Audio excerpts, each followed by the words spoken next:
ನಮಸ್ತೆ.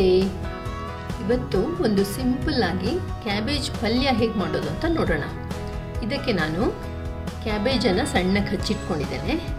ಒಂದು ಆಲೂಗಡ್ಡೆನ ಸಿಪ್ಪೆ ತೆಗೆದು ಅದನ್ನು ಸಣ್ಣಕ್ಕೆ ಹಚ್ಚಿಟ್ಕೊಂಡಿದ್ದೇನೆ. ನೀರಲ್ಲಿ ಹಾಕಿಟ್ಟಿದ್ದೇನೆ.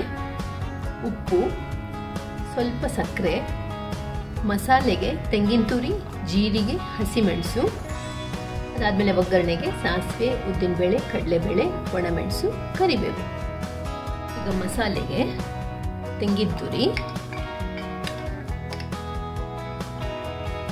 ಜೀರಿಗೆ, ಹಸಿಮೆಣಸು, ಇದನ್ನು ನೀರು ಹಾಕದೇನೆ ತರಿತರಿಯಾಗಿ ರುಬ್ಕೋಬೇಕು. ನೋಡಿ, ಈ ಥರ ತರಿತರಿಯಾಗಿ ರುಬ್ಕೋಬೇಕು. ಈಗ ಮೊದಲಿಗೆ ಬಾಣಲೆಯಲ್ಲಿ ಸ್ವಲ್ಪ ಎಣ್ಣೆ ಹಾಕಿಟ್ಟಿದ್ದೇನೆ. ಎಣ್ಣೆ ಬಿಸಿ ಆಗ್ತಿದ್ದ ಹಾಗೆ ಸಾಸಿವೆ, ಉದ್ದಿನಬೇಳೆ, ಕಡಲೆಬೇಳೆ, ಒಣಮೆಣಸು ಹಾಗೂ ಕರಿಬೇವು.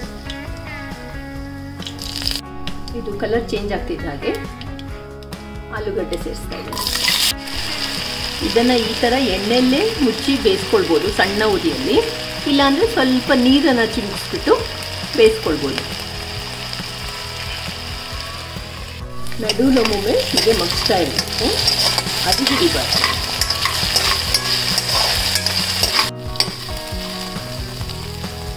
ಈಗ ಆಲೂಗಡ್ಡೆ ಮುಕ್ಕಾಲಂಶ ಬೆಂದಿದೆ. ಈಗ ಕ್ಯಾಬೇಜನ್ನು ಸೇರಿಸ್ತಾ ಇದ್ದೇನೆ. ಕ್ಯಾಬೇಜ್ ಹಾಕಿದ್ಮೇಲೆ ಒಂದು ಸ್ವಲ್ಪ ಸಕ್ಕರೆ ಹಾಕ್ತಾ ಇದ್ದೇನೆ. ಇದು ಆಪ್ಷನಲ್ಲು.